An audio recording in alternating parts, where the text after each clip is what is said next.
Good afternoon and welcome to the Port Commission meeting for Tuesday, October 6th, 2015.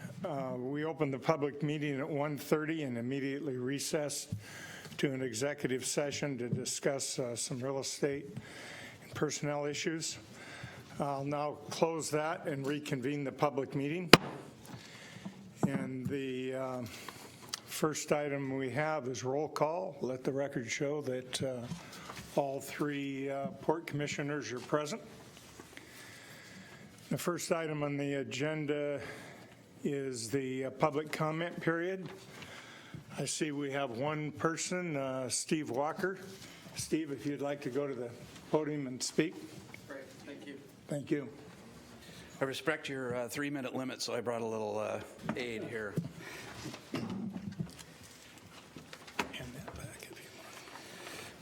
My name is Steve Walker. I'm the director of the Community Boating Center, an established boating education nonprofit with a 9-year partnership with the Port of Bellingham in providing boating programs and services to the citizens of Whatcom County and their guests.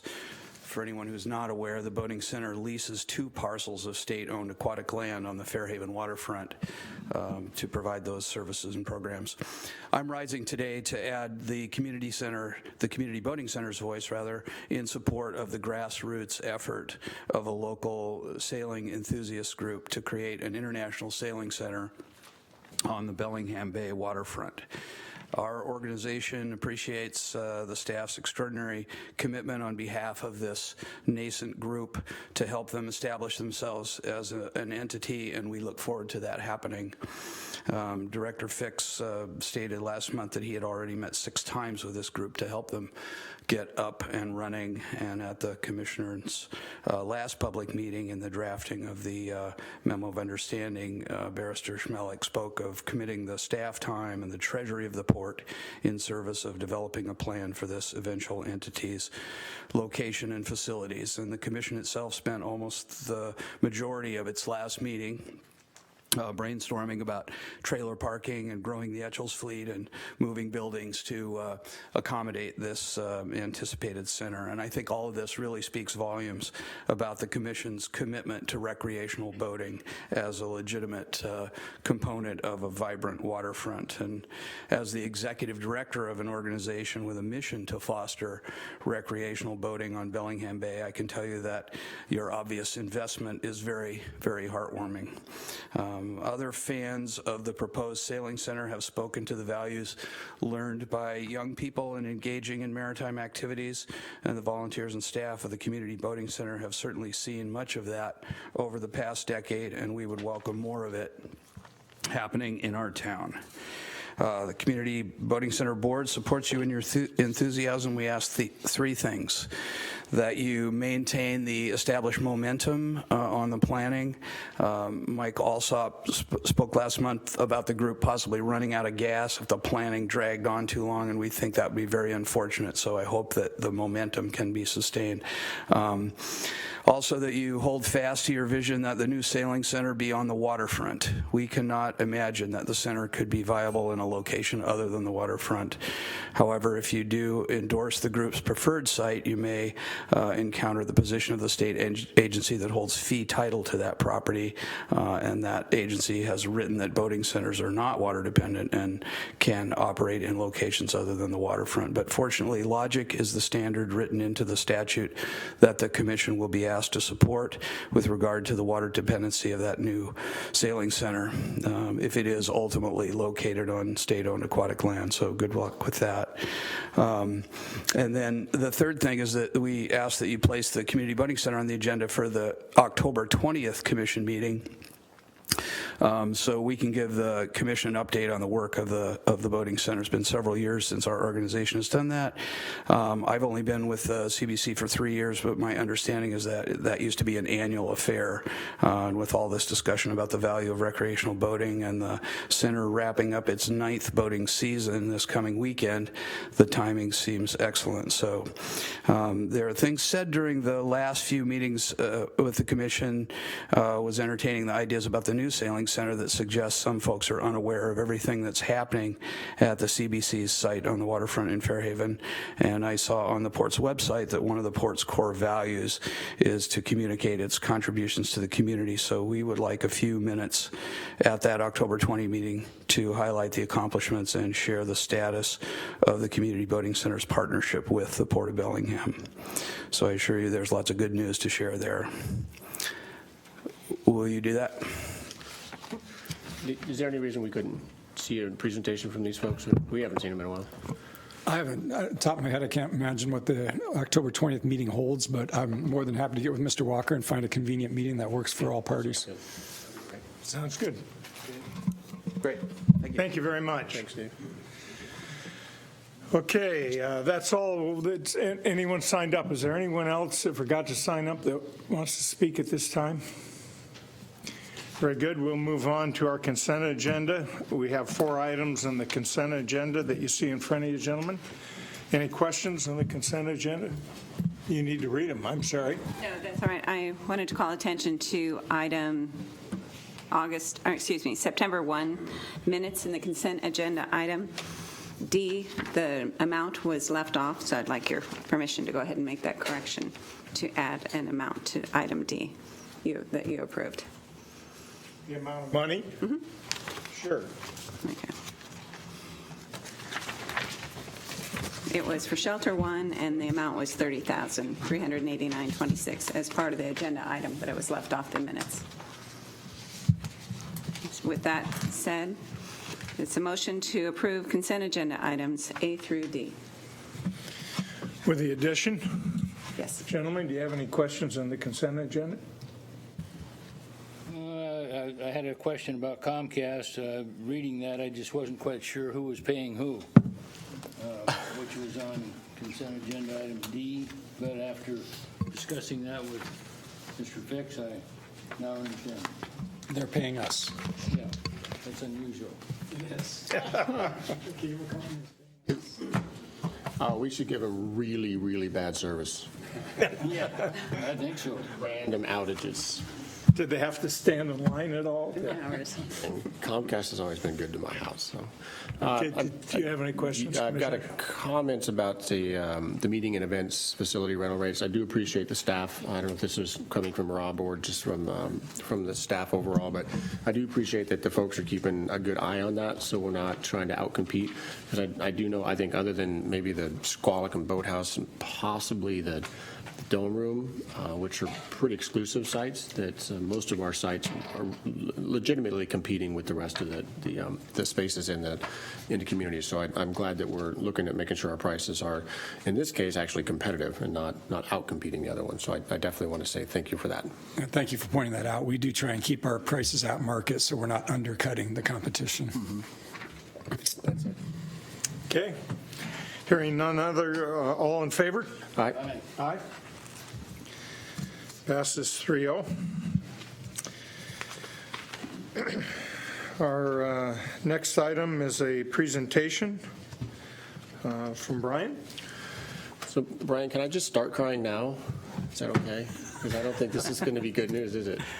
Well, we can wait till the end and then you can Okay, start crying. all Let me get a box of tissues. Okay. Hold your tears. Yeah, hold your tears. They might be tears of laughter or joy, maybe. Okay. Yeah. So, so this is, the presentation is on the Matka Remedial Grant funding status. Brian Gowron, Director of Environmental Programs. We have the pleasure of having Jim Pendowski from the Department of Ecology, the Toxics Cleanup Program Manager, here to brief the Commission.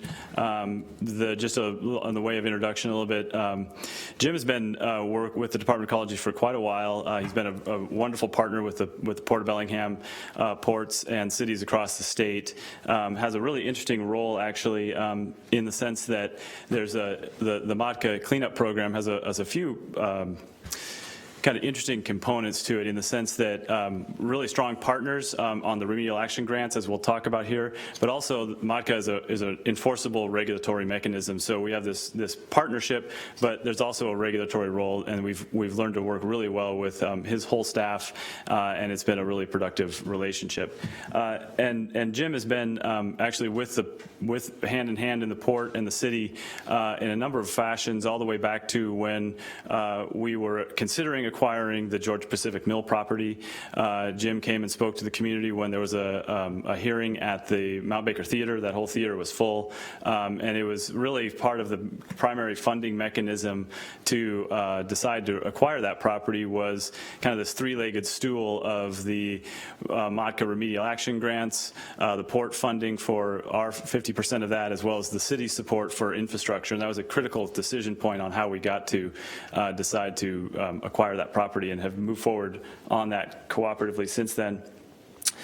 Jim was also up here just recently with the Director of Ecology, Maya Bellin, for the groundbreaking of the Whatcom Waterway Project, which is a funded remedial action project through the MATCA process. So with that, I know there's been a number of questions the Commission has had as we've moved some of our projects forward through awarding the bids for this large Whatcom Waterway cleanup, all the way down to just granting a PSA amendment with one of our consultants.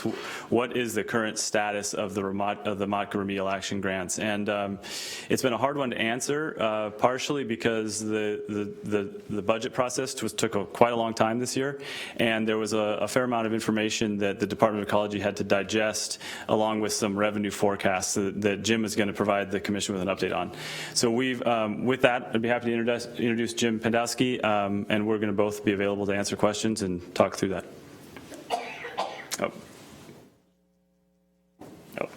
I'm used to my new touch screen here. Okay. Welcome, Jim. Well, hold that thought until I get done with my presentation. It's to kind of go along with Commissioner McCauley's should we cry yet.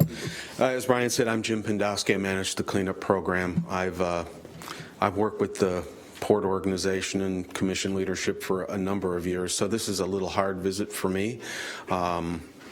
Because, well, personally, professionally, a lot of the work that we've done in this community with the port and with city leadership has really shaped the way the cleanup program thinks about how to do cleanup work across the state and the things that the cleanup process can deliver in a community besides just cleaning up contaminated properties.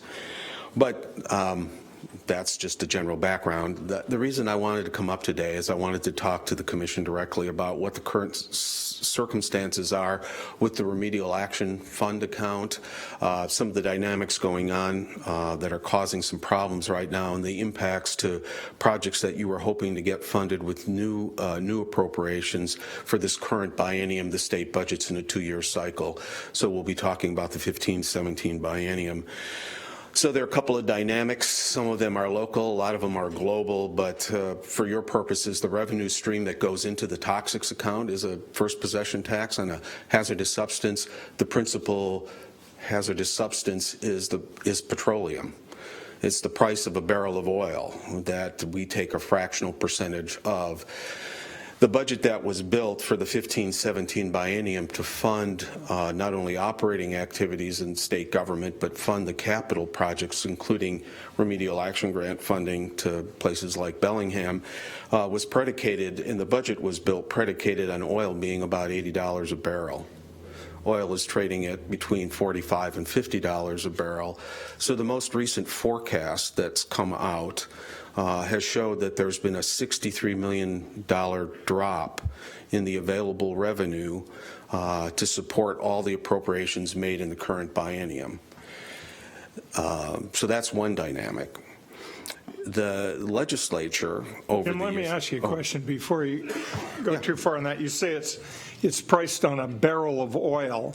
It's a first possession tax, and it's a percentage tax. I think it's 7/100 of a cent on a barrel of oil. So it's priced on the price of a barrel of oil, It's- not on a barrel of oil. Yeah, it's priced on whatever the going rate is of oil at any given time. And so just like you guys do, you do a budget forecast based on what you think your revenue streams are going to be. For the state of Washington and the cleanup, particularly for the cleanup program, they make an assumption about, well, what's the revenue stream that we're going to get off oil and So other if hazardous the price of a substances. barrel of oil drops to half the price, you get half as much money. Yes, it begins to Thank you. decline proportionately, yeah.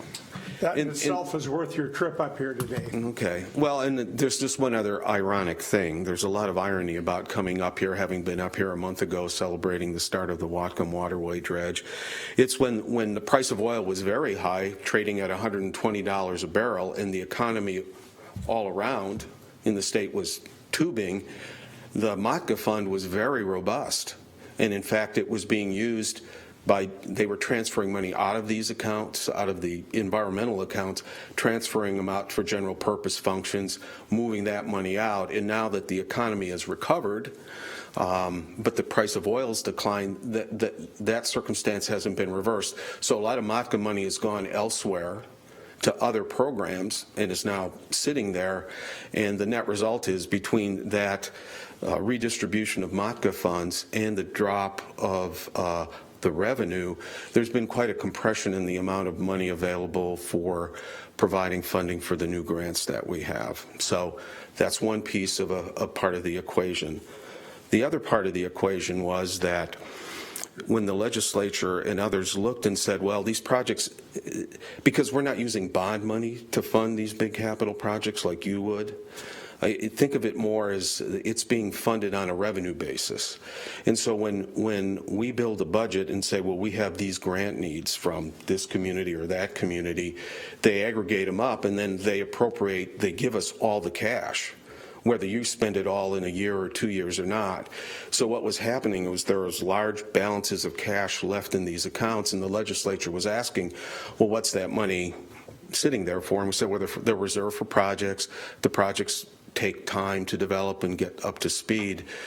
So an approach that was taken in the last 3 budgets was essentially to over-appropriate the accounts, to assume that in any given year, if I was given $1 to do a project, but my spending was only 50 cents in that year, well, then you could fund 2 projects, right?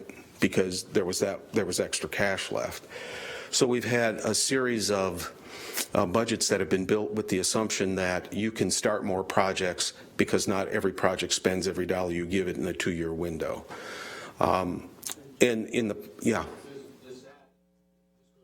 I'm sorry, does that go back a few years then? So Yes. then we're stuck with now, but oil prices have dropped. So hold that thought, because I know people are going, is this the way government works? It's a very arcane budgeting problem that's got a reality in this community. So, Jim, would you rather have us hold our questions till No. you're done? no, Okay, then I have a question. Okay, go ahead. What's the most amount of money that's ever come into the MOTCA fund? I think a couple of years ago, if I was just looking at some of that information, I think one biennium, we had $92 million made available to us for remedial action grants. That's a small fraction of all the capital money. I think the MOTCA account was running more on the order of about $300 million a biennium, and we would take part of that goes for capital projects, part of that goes for operating expenditures.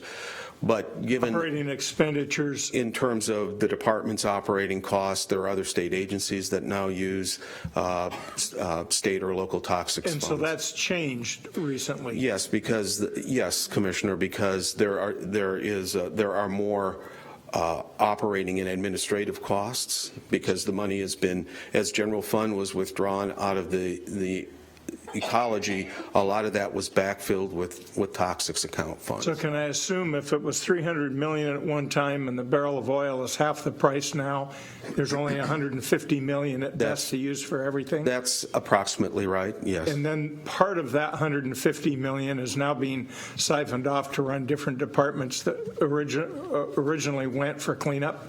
I wouldn't use the word siphoning. What would you use? I would use the words, it was a conscious choice. The Conscious legislature. choice of taking it. Anyway, Yeah, it's no, gone. it was a conscious choice. It was a set of policy choices that were made Okay. in full spirit in the legislature and signed by the governor as he enacted the budget. Did you So- say there were fees involved for transferring these funds from fund to fund, or any penalty of any kind? Or? No, well, no, not for the transfer of funds when people were switching general fund money out for toxics account money. No, there were no penalties or repayments, nothing like that, no, Commissioner. So price oil has declined. There's been a series of more extensive commitments, and basically, because of those two phenomena, we are actually in every biennium for the last 2 or 3 biennia, we've been putting together a cash management plan, which says, you've got to look at your revenue and your expenditures, and you've got to stay within certain tolerances. These accounts can't go negative. If it looks like we're beginning to have problems, you dial back. Maybe some capital projects delay some across a broad panel of capital projects, because over the last couple of biennia in particular, there has been toxics funds being used to support some of the stormwater capital programs. Not that the port community has much avail of those funds, but cities and counties for stormwater, implementation of stormwater programs, for example. And there are other capital examples like that. But the net effect has been that in the last couple of bienniums, we could dial down projects across a broad spectrum in order to manage the cash flow requirements for all this capital expenditure. But the way the budget was built this current biennium says, if there's a shortfall, a cash problem, it says you do 3 things. It says you transfer among funds, because the toxics account actually is 3 sub-funds. One's called the state toxics account, one's called a local toxics account, one's called the environmental legacy stewardship account. You balance among those funds, make sure everything's in balance. If you can't do that and the fund is still going negative because of the cash flow, you can borrow money out of the cleanup settlement account, which has been is another cleanup program account, essentially. And it was a large account that the state settled. It was the largest environmental bankruptcy the state ever received from the settlement of the Asarco bankruptcy here about 6 or 7 years ago. We can borrow $13 million from that account, up to $13 million. If that isn't good enough, this particular budget says you delay cleanup projects to keep the account in balance. And that brings me here today because the department has balanced the accounts. We're borrowing $13 million, and we are still going to be negative. And the only way to stay whole will be to delay a number of projects that are funded out of new appropriations in order to keep the accounts in balance. And the way that plays out is for the projects that Bellingham, the budget gave us criteria that said, well, when you get into that last spot and you have to start delaying projects, there are 4 criteria you use to delay projects. One is geographic distribution. We're supposed to have a statewide cleanup program. Cost efficiencies, readiness to proceed, and I've got to find the other one. Cost efficiency, acuity of need. There you go. Acuity of need, readiness to proceed, cost efficiency, and geographic distribution. And we basically have said acuity of need are projects that are in construction. They're going now, or there's a high human health component. Mm-hmm. Geographic distribution is pretty clear. Statewide programs. We have a couple of projects in Eastern Washington, landfill cleanups that we hopefully can continue to fund. Cost efficiency, once again, projects that are in construction, much higher cost to demobilize or mobilize again. And then readiness to proceed, that is, you're through the design and you're in building. And so using some of those criteria with funds we think we have left, we think we can fund about $18 million worth of projects across about $100 million of capital appropriation, given the cash management plan, given the decline in revenue. And the way that plays out, in that $100 million, $65 million of that was earmarked for remedial action grants, and then the remainder was for state-type projects, such as we have matching requirements for Superfund projects. And we have some commitments in Eastern Washington at some orphan and abandoned sites. So we have about $14 million available to us to spend on $65 million worth of remedial action projects right now. And what that will mean is, given those criteria, that the new projects that the Port of Bellingham had in the queue, you had about $11 million worth of projects. We won't be able to fund those right now. What we're going to do, and what we've proposed to do, is we've submitted a budget proposal to OFM, the Office of Financial Management, that says we can make the budget assumptions work if we get some restoration of revenue into the account. And the way we're asking to do that, or suggesting that the governor consider, is that the price of oil is not going to rise. The forecast model that we're using says it won't start recovering for at least another couple of years, go back up to $70 or $80 a barrel. But when the state issued its bond bill, it left about $100 million of uncommitted bond funds on the table. So in a supplemental budget, which is coming up starting January 10th probably, we're making a proposal right now that says, give us some of that bond money to restore the revenue that we need to fund projects. So that is our active proposal to OFM to consider as the governor is building his budget, his supplemental budget request. If that all goes through and it gets legislative action and it gets approved, we would be in a position to write grants that were appropriated in this biennium, probably starting about 6 or 9 months from now. Because usually once a capital budget's adopted, unless there's an emergency circumstance and the legislature determines that, the capital budget would be effective July 1st. So there's a lot of arcana behind this broad brush, but the simple takeaway message is there's not enough revenue for us to support new grant projects, or very few of them. Based on the criteria that we were given in the budget, the current Bellingham projects don't fit that criteria. Some other projects will get it, but the Bellingham projects won't.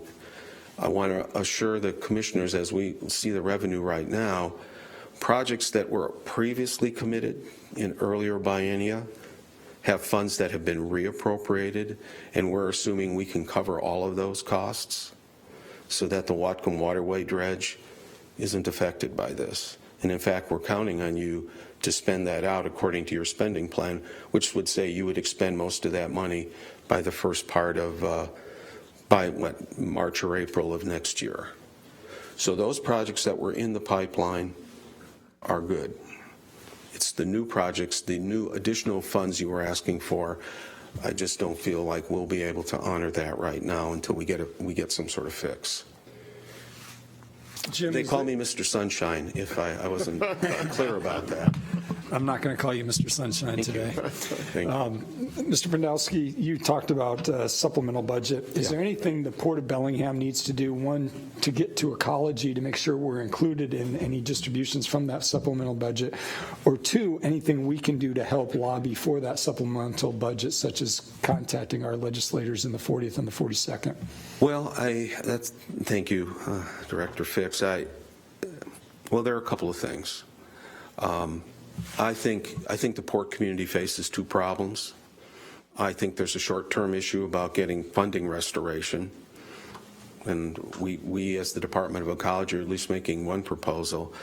But I think there's a longer structural problem to these accounts. The monies have been moved out, and they're not coming back, right? It's as if MATCA, these toxics funds, created a lifeboat when the economy was going bad all the way around it. And now that the economy's recovered, no one got out of the lifeboat. You know what I'm saying? So that's a longer-term structural problem that's different than, well, what do we do to try to get this funding restored in the next 2 years? So that's a backdrop. If there is, if the governor provides in his supplemental budget request some relief here, obviously support that.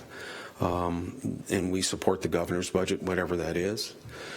Trust me, our director knows, and you have a good working relationship with our director.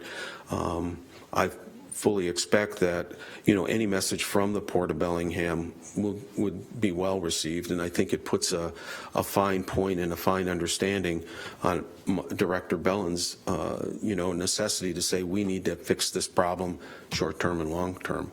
So, and I do know that the Ports Association is also thinking about what its options are as well. But I think the most immediate thing to focus on is what can we get done in the next 2 years to get this funding restored and get the commitments that you're expecting from the state met. So I didn't mean to take more than 3 minutes or 10 minutes, and you've been pretty good about letting me talk about this state budgeting stuff. But I wanted, like I said, the Department of Ecology has a very strong relationship with this community, and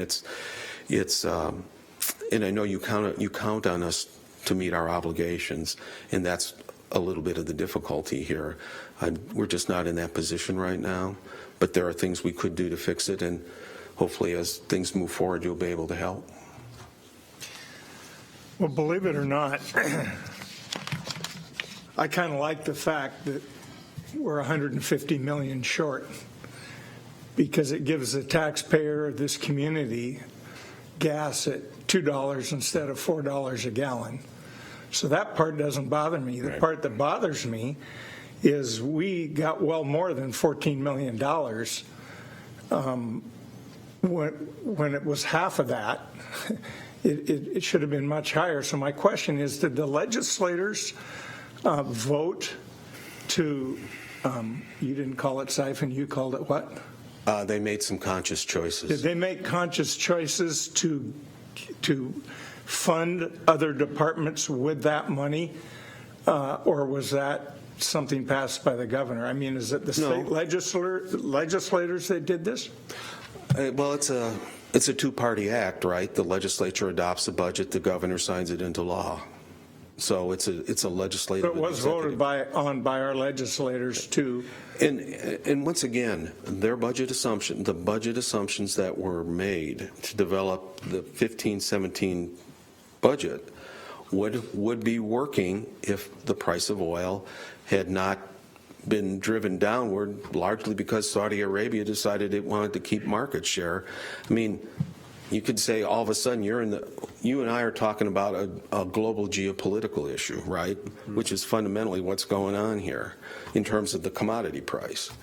But yes, the legislature and the governor, they enacted a budget. He signed it into law. We're carrying it out. There are funds going to other parts of the Department of Ecology. There are MOTCA funds going to other state agencies. The Department of Natural Resources got $5 million in the last budget for fish and timber, supported by MOTCA funds. Those were all conscious choices in the budget process. What's left in that account? What's left in that? In the MOTCA account? Well, right now we're $62 million negative, and so we're trying to cut spending down to meet revenue. But the current forecast says, based on the current price of oil that they're forecasting, the account will remain a negative $9 million going into the next biennium. So we're going to have to cut back even more. So, Jim, you mentioned acuity of need, and while we sit here and we in Bellingham find our acuity of need in our shipyard to be pretty high, just as an example, because that's something that's just fell off the work table for us. Maybe I'm asking to prognosticate a little bit, but should we sort of? Is it a good idea for us to continue planning these projects so that funding does come back, that we are ready for that? Because if we're looking 3 years out, we might find staff time and funding some other things more valuable than something that may not get some state support 2 or 3 or 4 years from now.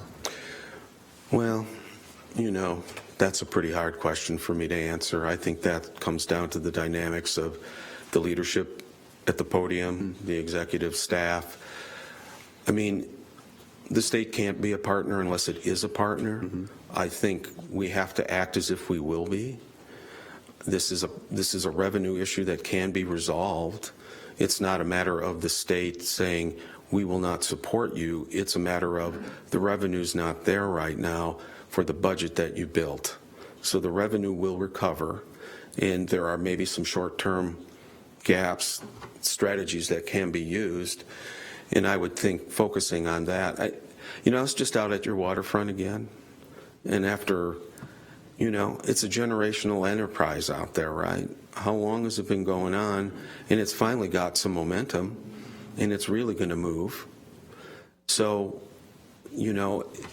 I guess that's the value of leadership, is to see beyond the next 2 or 3 years and figure out what the next 5 or 10 will be, right? Yeah, that's sort of, I'm thinking that way myself right now, and not that I believe the state wouldn't be a partner, especially on something like this, because it is critical for everybody, not just us in Bellingham, but is there, and I tend to take a pessimistic view about these things where, I hear folks say, oh, well, there's MACA money. I always assume there won't be, and what's the worst case scenario? Are you folks in ecology, are you sort of planning on this $40 and those revenue forecasts for some years? Or, I mean, of course, it's a guess that it's going to be $40 for a few years, and I've been hearing in the news that's the expectation. Right. Well, ecology isn't the one doing the forecast. The Department of Revenue does the forecast. They've updated their model, and it's going to be more sensitive to the price of oil.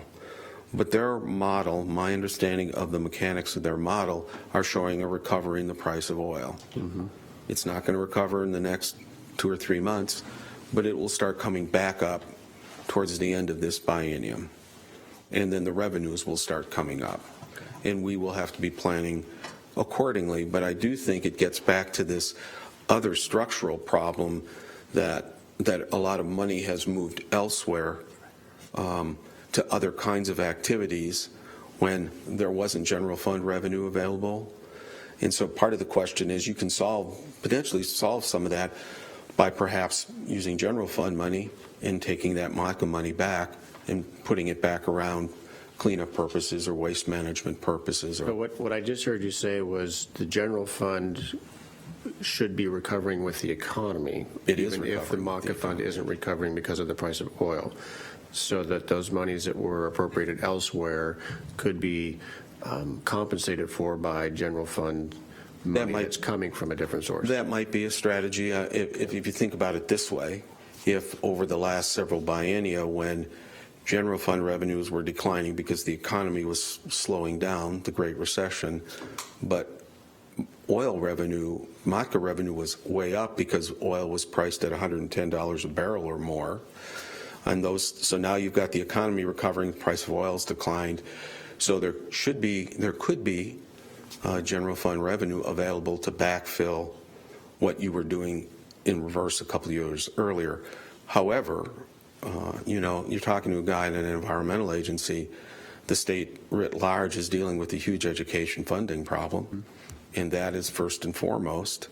And there's a lot of competition, and this is a very small part of that broad fund competition. So, it all gets back, Commissioner, to what kinds of strategies do people think in the long term. And, at some point, it's inappropriate for me to say, well, this is the strategy. Mm-hmm.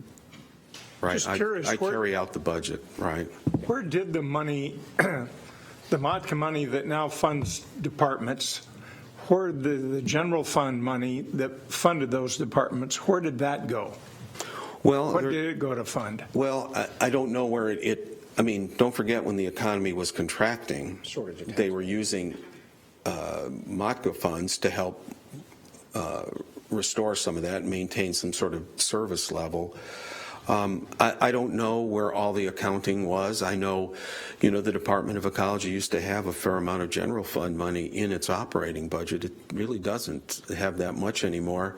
And a lot of its base operating budget across many programs is coming in part from toxics account funds. I think all environmental programs in ecology right now, except for water resources, our water resources division has MACA funds in it. So the Shorelines program's got MACA money in it. Pick any number of those programs, the spills program. And a lot of that is legitimate. That's why those policy choices were made. But, there's no reversing it. And that's part of the problem, too, because there are other operating outlays now. So, Are there any other questions? So I appreciate you spending time on your calendar about this. I know the Ports Association is working really hard, and we will be in contact with Director Fix and Brian here and let you know and keep you posted. And we have 2 more revenue forecasts before the governor's supplemental budget will be proposed. I think, well, he will build his budget on the November forecast, and then it'll go, and then the legislature goes in next January, and we'll go from there. Okay?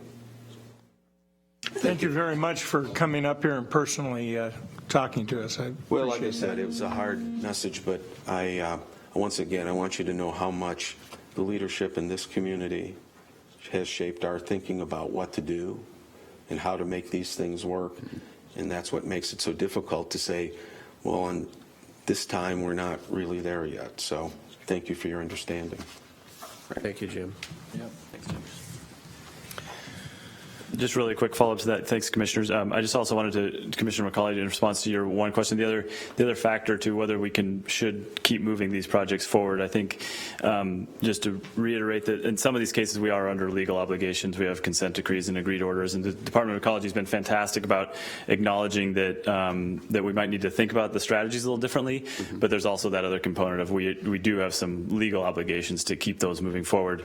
And the nice thought process on this is that prior to pulling the trigger on the large dollar amount of the construction projects, that we could keep moving a lot of these projects forward to get to that stage, and then wait for the funding to all come together, and that would help elevate some of our, acuity of need or ready to construct in that criteria as well. So I think there's a lot of logic in moving forward on these, but we'll have to be pretty strategic on which ones we choose and how we prioritize those.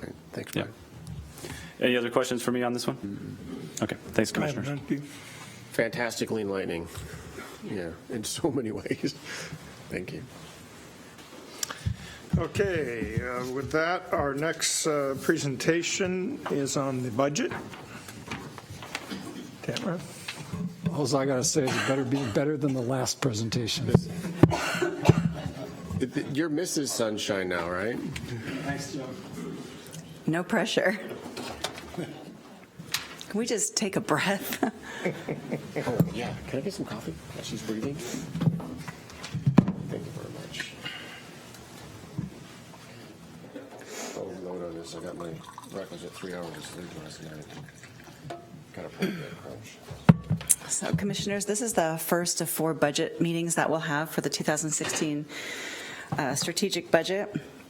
Today, I just have a few slides, just a real general overview, hopefully get some commission feedback. I know that you have the budget documents already, and so if there are changes that you'd like to see after the presentation, we'll make those changes and then get a new copy to you by next Friday. So it just kind of depends on what comes out of today. And then 2 weeks from today, we'll have a more detailed discussion at the work study session where we'll also overlay the third quarter financials, where we are in 2015 and then where we're looking for in 2016. So we are budgeting 2016 revenues to decrease almost 5%. Most of that is in the aviation division, a 13% decrease. What I'd like to say about that is it's not 13% additional decrease from what we're seeing today. 16 should look a lot like 15, but it's a decrease from budget to budget. And then marine terminals, we're also budgeting a 9% decrease, and that is due to the reduced ferry schedule at the cruise terminal.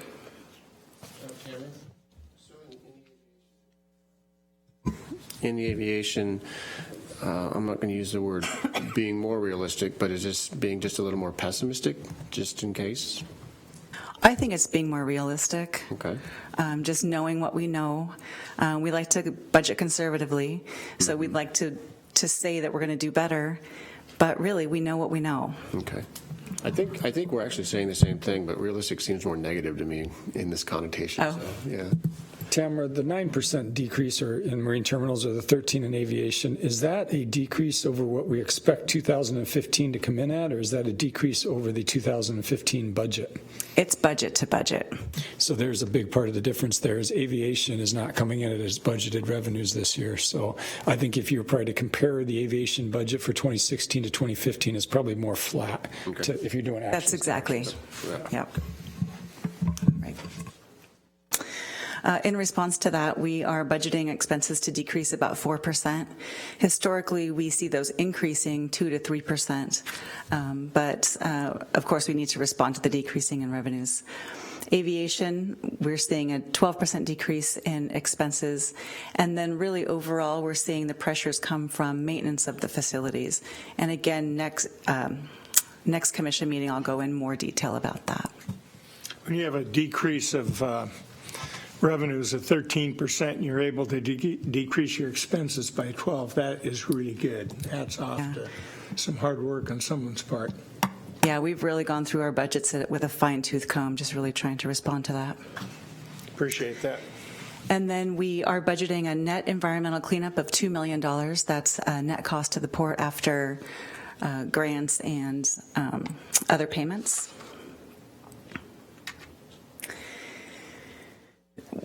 We have a pretty aggressive capital budget scheduled for 2016. The largest one that we have budgeted is the All-American Marine and Shipyard property reconfiguration at about $9.5 million. The shipyard pier, wooden pier replacement, this is the 2-year 2015 and 16 amounts, is almost $9 million. About $5 million for the upland infrastructure at C Street Terminal. And then structural upgrades, rail span and stub pier at almost $3 million. We have stormwater paving power at the log pond area, $2.7 million. And utilities upgrade at the shipping terminal for almost $2 million. And then about $1.5 million for the Bellingham building improvements. Those are just the largest ones. We also have our standard projects, just a handful of those in addition to these projects. But what we heard at the commission retreat was that we needed to do a little bit more focus on infrastructure, and so we've responded in this way to that. Because of the large amount of infrastructure projects in 2016, we have proposed about a $9 million additional general obligation bond. This doesn't say that we'll go out in January and issue these bonds and hold the money. What we're proposing is put it in the budget in case everything goes as planned, and then we'll need it, but we wouldn't issue these bonds until we actually needed it. What that would do to our debt payment would increase it the year after we issue the bond by about $670,000. So now we have about $7.5 million in annual debt payments. It would increase it to just over $8 million.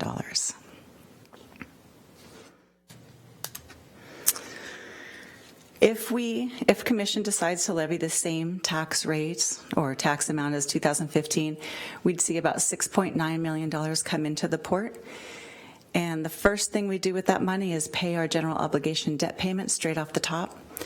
Then we pay for the environmental program costs, the public priorities program costs, and then any public priorities capital projects, and those include the infrastructure projects. So this is included in our tax base.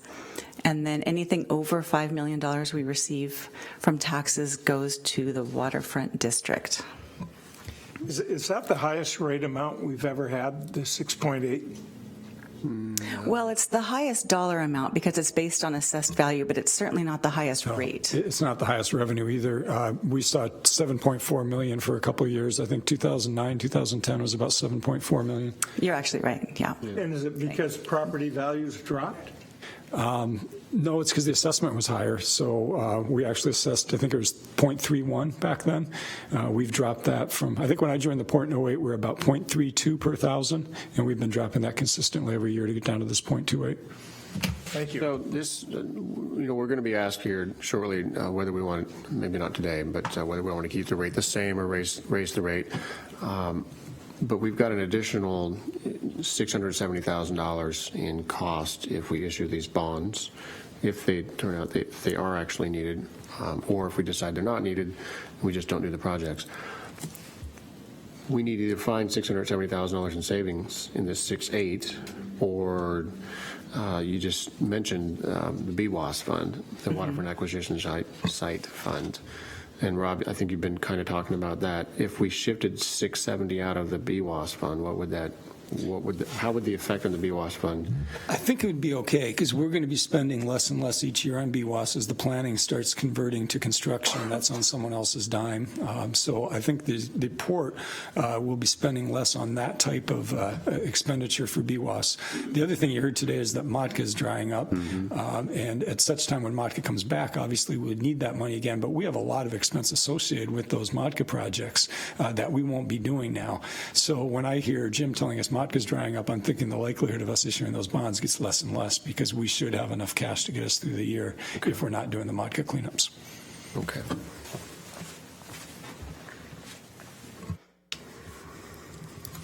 Okay, so if everything goes as planned, we're projecting beginning of the year, January of 2016, with about $28.6 million.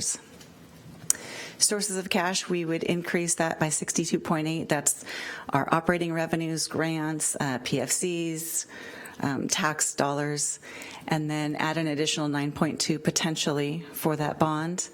And then the uses of cash, 81.7, that includes all the capital, environmental cleanups, operating costs, everything. And then we're projecting ending the year with about $18.9 million, which is about $10 million less than we start the year with. And then don't forget that we need to reserve a certain amount. So the reserve calculation for 16 is about $10 million. So we're projecting ending 2016 with available cash of about $9 million. So that's the general overview. Are there any questions about that? A year ago, that was how much? Much more. It was a lot more than that. Yeah, how much? 30. Yeah. Yeah. And the year before that was 40. But keep in mind, a lot of that money was, the $40 million included the airport bond issuance, was intended to that's right. expand the airport. And a lot of that 30 was built up reserves for doing environmental cleanups and other capital projects. So the approach of the port has been to save the money before we do the project. And so we tend to build up a huge bank account, and then as we do the projects, it dwindles down back to nothing again, and then we build it back up. So So let's have a quick conversation about the available cash, this 9. What would we be looking at using that funding for? And say you're saying that's the end of 16 with Correct. the 9, so this would be 17. we would want to keep a balance in the bank above what our reserve is, just for day-to-day operations, et cetera. I know the reserve is somewhat attempted to do that, but mostly that's a bond reserve. So our comfort level would be to keep some of that in the bank. But we do have a 5-year capital schedule that we've distributed to you that you can see what is in 2017. I think 2016 has a lot of planning for and engineering for projects in Blaine, and then the execution of those projects are in 2017. I think that's in the order of somewhere around $5 million. So I think that would pretty much tap out the rest of that money. Okay.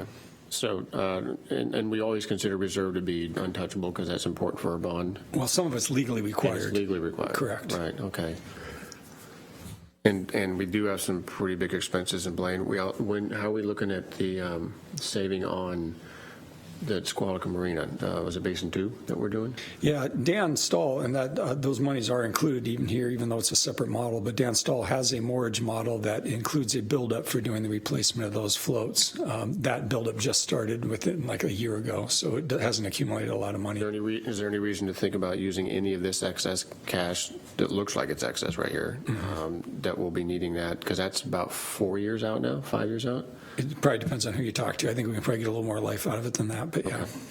Okay.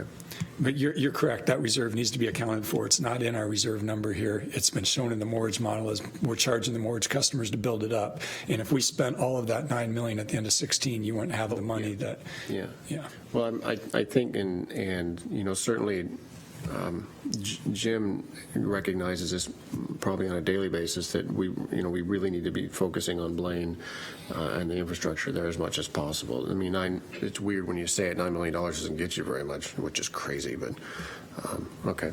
All right. Thank you. That Marge Model Reserve money isn't much, though, is it? It hasn't accumulated to much because it was just started a year ago. Yeah, it there's should not a lot eventually in that. accumulate to be something. Well, that's sort of, brings a question up now is how much can we possibly save that isn't directly from the mortgage, the excess in the mortgage that's going for the replacement of the infrastructure in Basin 2? And would we be setting aside more money now so we're borrowing less money later? Yes. Besides just mortgage money though, right? Yeah, Yeah. so maybe some property tax difference. So in the past, maybe that's gone to BWAS. Maybe we shift that over to the marina. Yeah, just something to think about. Okay. Yeah, Thank absolutely. Okay. So, like I said, in 2 weeks, we'll come back with a work study discussion. It'll be much more detailed than it is today. We'll go operating division by operating division, look at revenues and expenses, a little bit more capital discussion. And then October 26th, that's, I believe, a Friday, the budget will be available to the public, where they can come on November 3rd and participate in a public hearing at the commission meeting. And then on November 17th, we'll be asking the commission for the approval of the final budget so that we can file it with the county treasurer by December 7th, the deadline. So with that, we would like to know if there are any changes that you'd like to see made, or if we can go ahead and head down the same path. Gentlemen, any changes? I'm still working my way through it, Tamara. Off the top of my head, however, our asset replacements documents, or grand total on the asset replacements is $354,000 and a few dollars. So I talked to Rob a little bit about this, but I'd like to see if we can't dial that down a lot. I'm looking at a lot of printers that are getting replaced, and at $2,000 a printer, it might seem crazy because you can buy a printer for $50, but we're buying it for $2,000. So I would like to see if we can't dial our asset replacements back as much as possible this year, and really look at every single one of those and see what has to be replaced. Sure. Probably should have a little cushion in there for things that you thought you could get away with, and actually it just broke and you need to replace it. But I think we could find some savings there and apply some money to some other needs. I do like the concept of moving the money out of the BWAS fund. I think I think it's a good move right now. Where's Brian? Brian, does that freak you out at all? Is he still in here? No, he left. He left, so it doesn't freak him out. He's got Jim. Yeah, okay. So there's no real red flags coming up about shifting the fund out of that? I wouldn't recommend we shift 100% of it out, but we'll come back to you with a recommendation on what is a comfortable amount. But I think it's a pretty good amount. Okay, so it's the right move now. Okay, so I'll probably have a little bit more later, nothing extravagant, but I think if we can dial some of these things that we can squeeze out a little more in life. And, Rob and I actually had a conversation yesterday sitting on the back of my van, and my van's getting old. So I think that if we can squeeze some life out of our equipment, that would be awesome. I think the combined mileage between your van and the car I drove there was over 500,000 miles. We have now gone to the moon. We will look at the equipment replacement schedule. We'll pare that back a little bit and get some changes on that, and we'll also make a recommendation on the BWAS. I have nothing. I would expect just what Mike was asking about savings on small items, you might say, when you look at the total budget. And I think that's really an important issue and I'm sure you have looked as close as you can and continue to scrape the bucket if you can. We do. We really do. Okay, thank you. Thank you. Well, thank goodness we don't have any more presentations. Those two were looking a little dismal. What's that supposed to mean? Our next item, or an action item, if you could please read it, Diane. A motion to authorize the executive director to enter into insurance contracts for the renewal of the port's liability and auto insurance coverage for the policy period October 1, 2015 through September 30th, 2016. Thanks, Diane. Commissioners, this is the annual renewal of the port's liability insurance. Recall we renewed the property insurance in July, so this includes auto and skiff as well. And our broker, Alliant Insurance Services, has bound the port's coverage pending your approval today.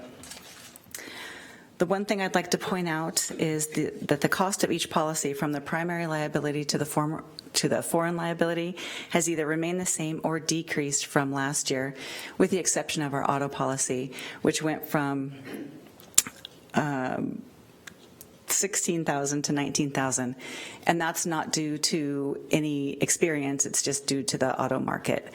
So that's the only thing I'd like to point out there. So we're asking for your approval to bind this coverage. Gentlemen, any questions? I have no questions either. That is the only increases in that auto, so that's not too bad. So all those in favor? Aye. Aye. Thank you. It's about a 20% increase in the auto, but I want to assure you I don't drive port vehicles, so it wasn't me. Don't let him. I mean, You're not allowed. You're not allowed.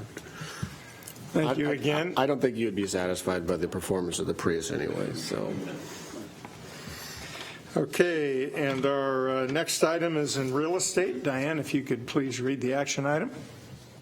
A, motion by the Port Commission approving a modification of lease and surplus personal property transfer agreement between the Port of Bellingham and Bitter End Boatworks LLC for property located at 1000 Hilton Avenue, Bellingham, Washington.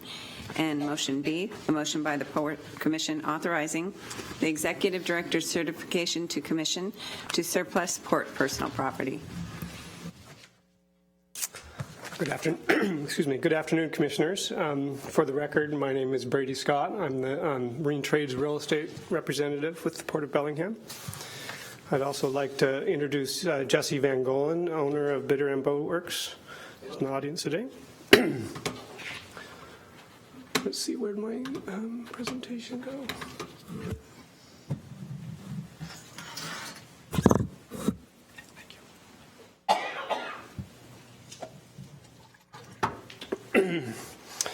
Bitter End Boatworks operates Hilton Harbor Marina. It's a land-based boat storage facility and full-spectrum boat service facility on Hilton Avenue. You can see the presentation here shows the existing lease area in blue.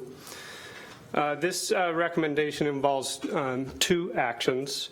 One is the lease modification and property transfer agreement, and the other is a certification to surplus port property. First, the modification of lease essentially does two things. It first expands the leasehold by about 21,000 square feet, used for additional boat storage and to relieve congestion in the current facility. And that area is denoted in yellow on the slide. That aspect comes with an associated increase in the rent. The other action that the modification of lease provides is the transfer of surplus property and a corresponding rent abatement in consideration for Bitter End to dispose of the surplus property. The surplus property consists of 110 feet of wooden float, 1 wooden ramp, and 64 wooden boat cradles. And you can see the slide here of the various improvements in their current condition. This equipment was privately built. It was purchased by the port in 1996 and then leased back to the tenant when it was under previous ownership. Well, the equipment is now in various states of disrepair and has no value. In fact, it represents a liability due to the disposal costs. And the tenant would like to move forward with disposal of the property on the site.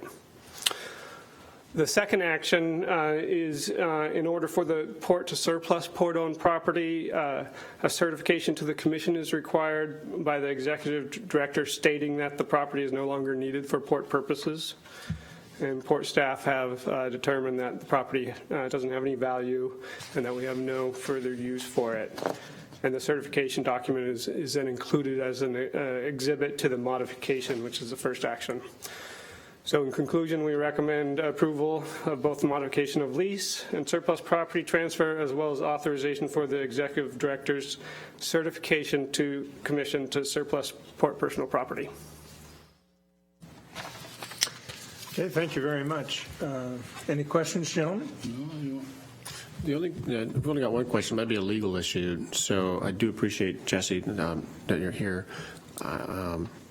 I appreciate that your willingness to take on this old infrastructure and dispose of it.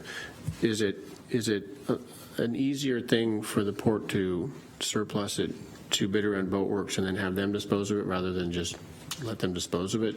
Is there some sort of a risk that we're avoiding by doing that?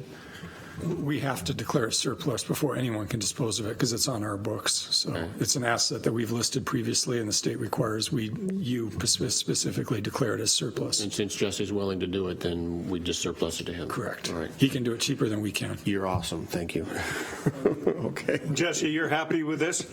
Yeah, I'm tired of tripping over all this stuff that's laying in our way. Adam, can we get a mic? Do we have a mic mic, please? available? Yeah. Excuse me, I'm sorry. So you could hear him. We need the mic to be able to capture this in the audio portion. Thank you. Yeah, I'm just ready to see all this stuff disappear. It's been in our way ever since I've had the place. Is that mic working? It's been in our way the whole time. It's been a lot of, wasted space. We've got, limited space and no parking for cars.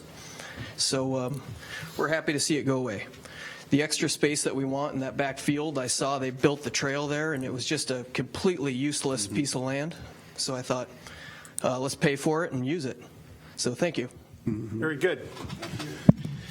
Okay, here, no other questions? I Nope. actually have one more, actually two, a statement of question. So Brady, can you go back to the image if you don't Oh, mind? I'm sorry. So was it the previous owner? I'd noticed it at one point in the past couple of years, there was somebody with a small machine back there pushing dirt around. Was that the previous owner that was looking at expanding? Well, there was a previous expansion It's already there, in that this piece. area. Okay. And that may be what you're thinking of. Okay, that's it then. So that actually is being used. Yeah, That it is part of Yeah, the okay. existing So lease, this yeah. is going to keep going. That's awesome. I think it's great use. And Jesse, you don't say yes or no, but I'm going to ask this question. So I've been after folks to see if we can't get that dirt mound moved, that 2.594 acres, so it's flat and could be useful for boat storage. And I don't know, long term or short term or whatever. Would you see that there's enough demand in this community that something like that could be useful for boat storage in the future? Absolutely. That's a great spot to put boats. They don't need a waterfront view. They actually do better when the waves aren't, coming in and crashing over them all winter long. Okay. So I can't think of a better spot than to move out that way, clear the dirt. And it's a lot of dirt, but it can't be that hard to move. Yeah, all right. Appreciate your input. Thank you very much. Okay, that's it. Okay. Yeah. Thank you, Jesse. Hearing no other questions, all those in favor? Aye. Aye. Aye. That passes 3-0. Thank you, Brady. Thank you very much.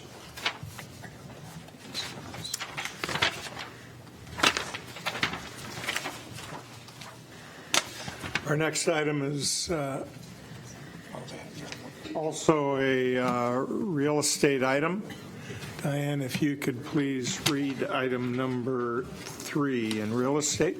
A motion by the Port Commission to approve a renewal and modification of lease and real property purchase and sale agreement between Teal Jones Lumber Services Incorporated and the Port of Bellingham. Thank you, Diane. Good afternoon, Commissioners. Terry Elahi, Real Estate Representative.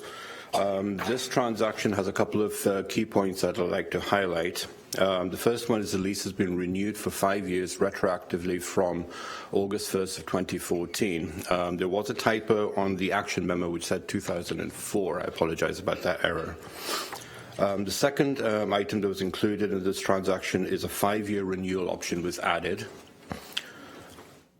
The rents stable for the first 4 years and have then increased it by 1% in the 5th year.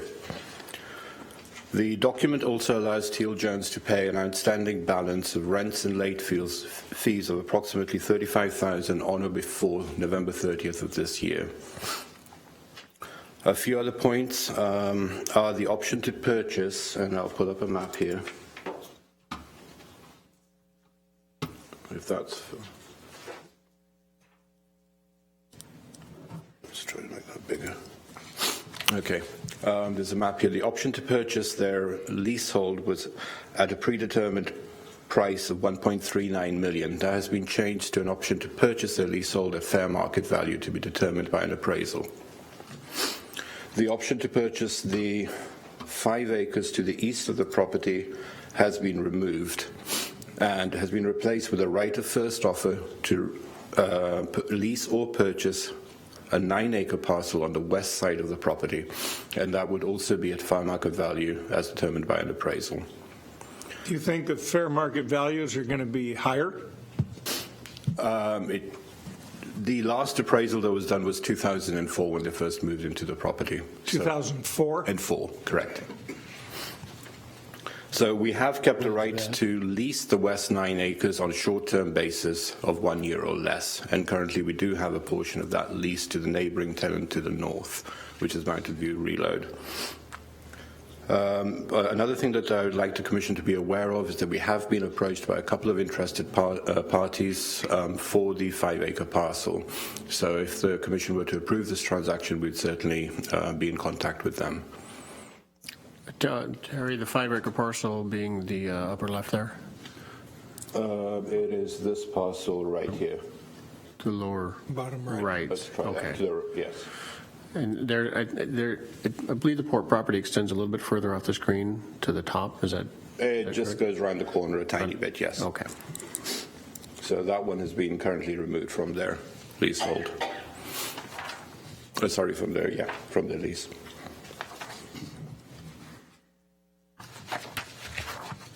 Do you have any questions?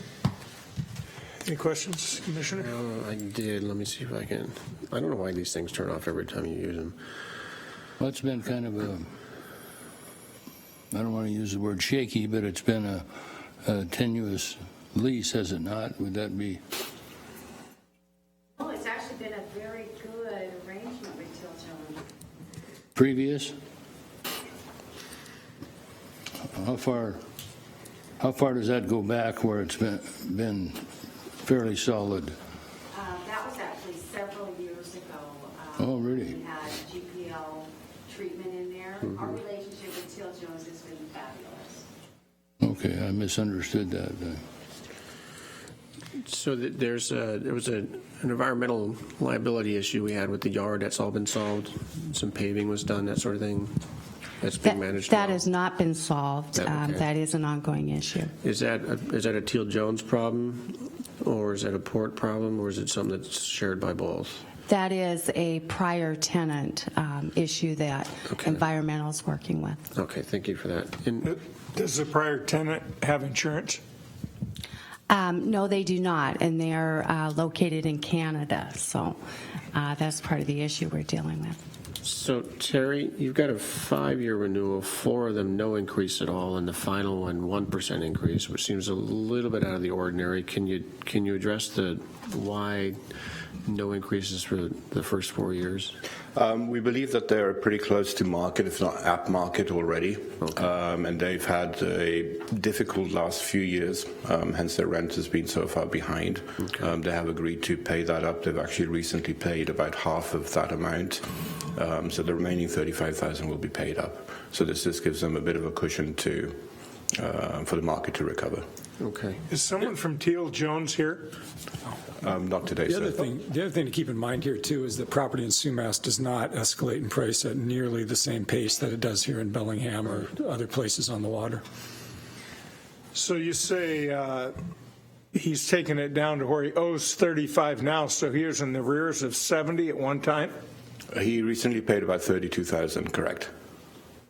And still owes 35. Still owes 35, yes. And he's going to be able to be more solvent because of the lumber situation? That is correct. Being a little bit in the lumber business, the price of lumber's dropped. Is it because the Canadian lumber is going to be coming to the U.S. to be worked on and he's got more business now? And that is a big market for them, yes.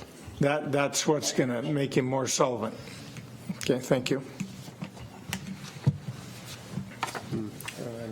No other questions? No other questions, gentlemen? Hearing none, all those in favor? Aye. Aye. Aye. Thank you. Thank you, Terry. Thanks, Passes 3-0. Next item is item 4 in facilities. Diane, if you could please read the action item.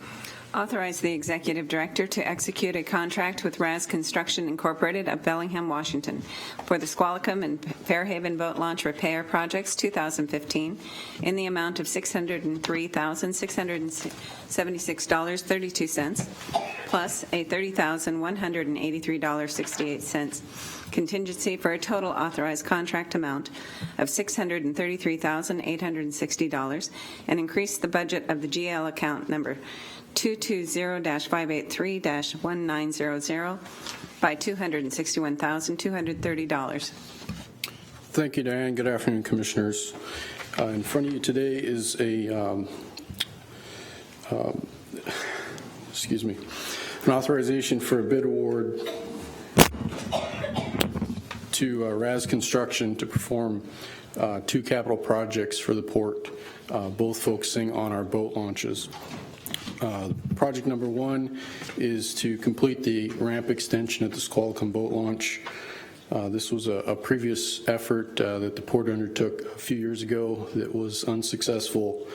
The port has since approached the state RCO funding for boating facilities program for additional grant funding, and that was awarded. The second project is a new capital project to replace the boat launch in Fairhaven with a new seasonal float. And this project was also taken to the state RCO funding board and was also awarded a grant funding. The project went out to bid through our standard procedures, and we received 2 bids, both of which exceeded the engineer's estimate. Knowing that, port staff then performed an internal look at the 2 projects and vetted out a number of options on how to address this overage. The 4 options we had were to proceed as is.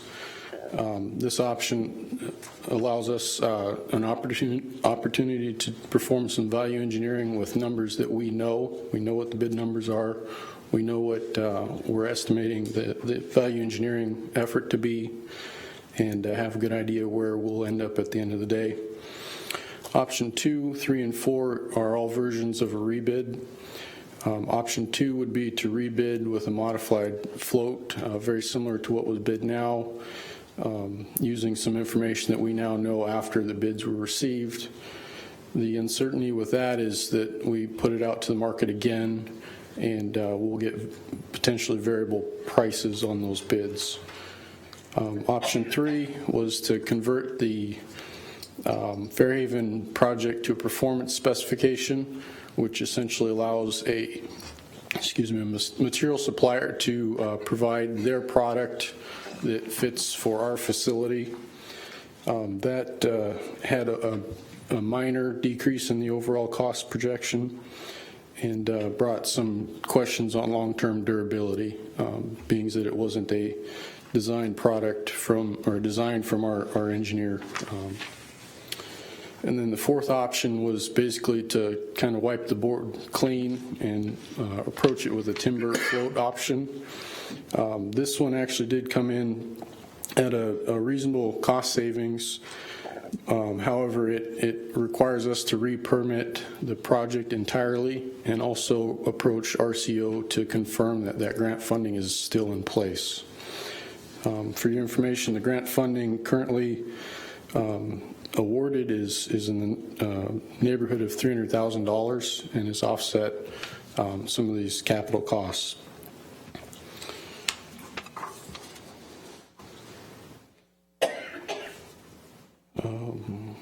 I know it's a lot of information. Are there any questions?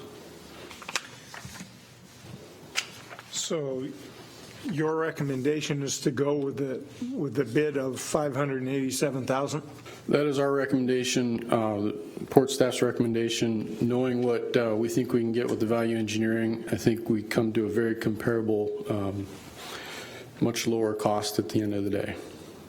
Lower than the 587? Correct. There's almost $200,000 or $190,000 difference in the 2 bids to begin with. So you really think you can go? It'll come in lower than that? I think we do. We've approached both the consultant and the contractor to look at these options, and all parties are open to do so. Gentlemen, any questions? No? Comments?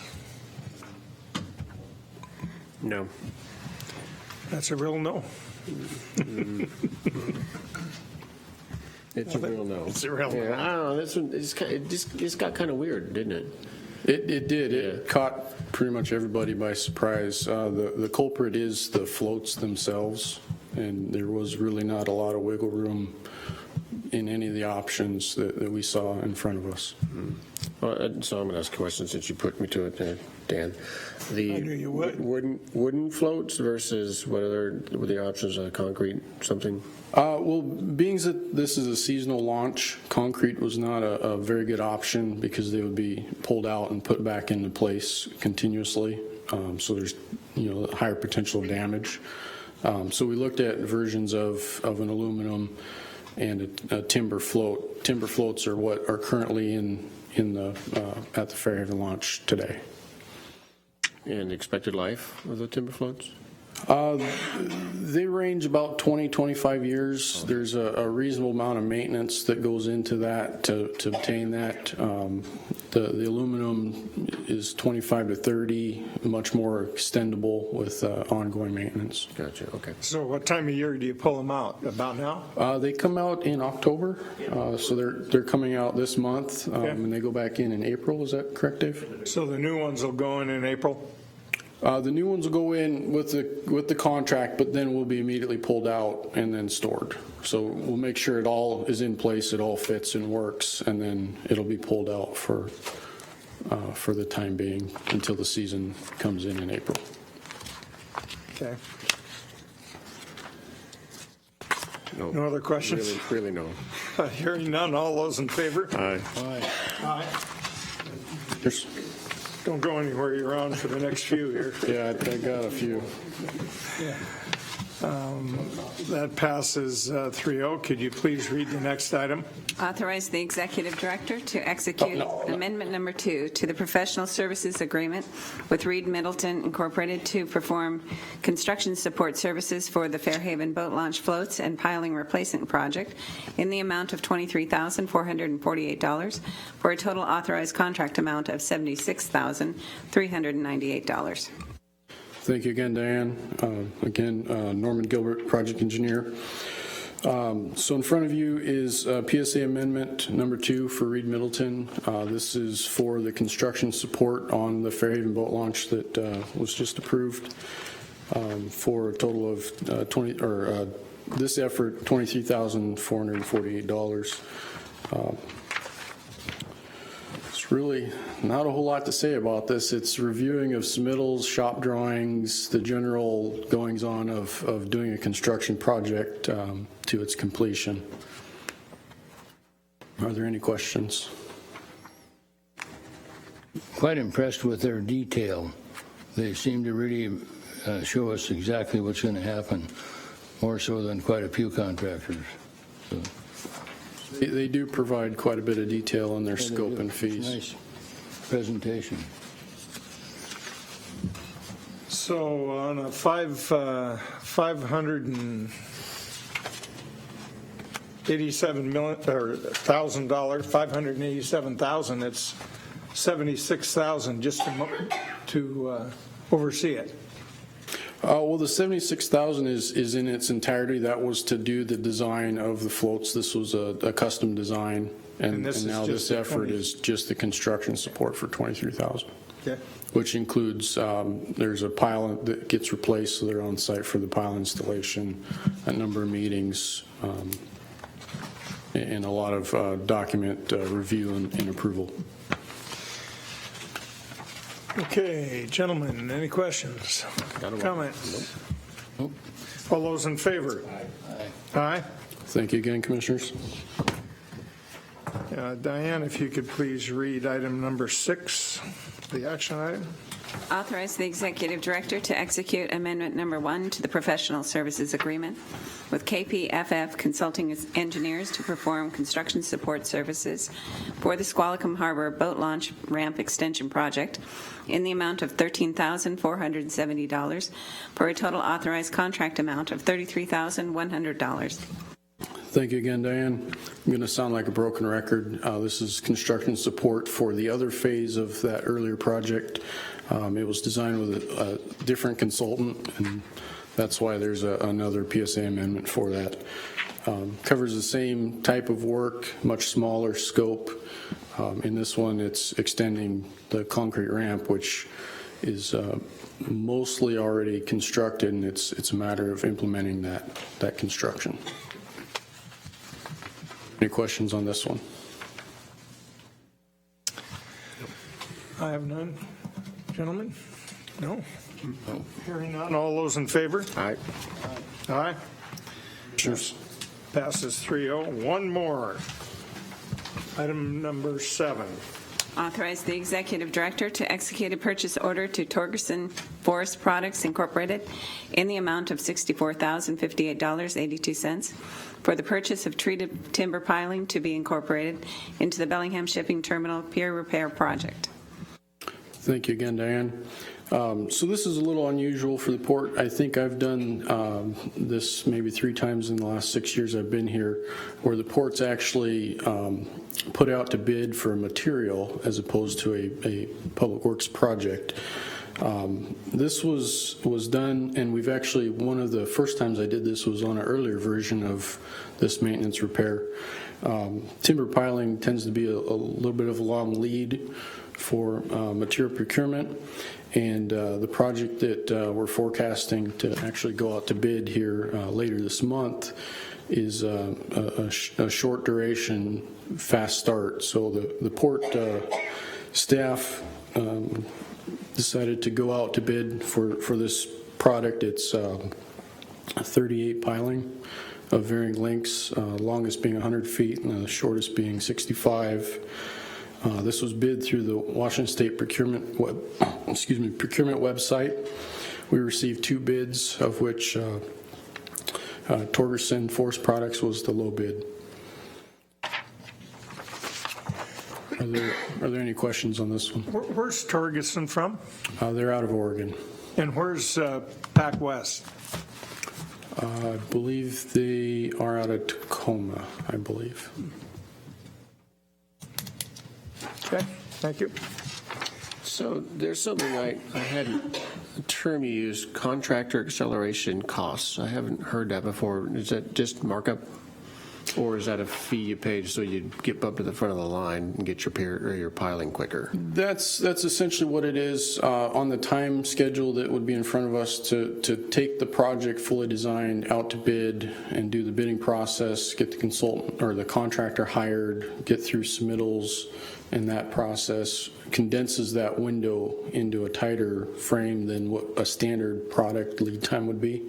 And so you pay for acceleration to get either essentially to the front of the line or through the process faster. Quickly, okay. So, when the contractor supplies material, it comes with their warranty. So how does that work with something like this?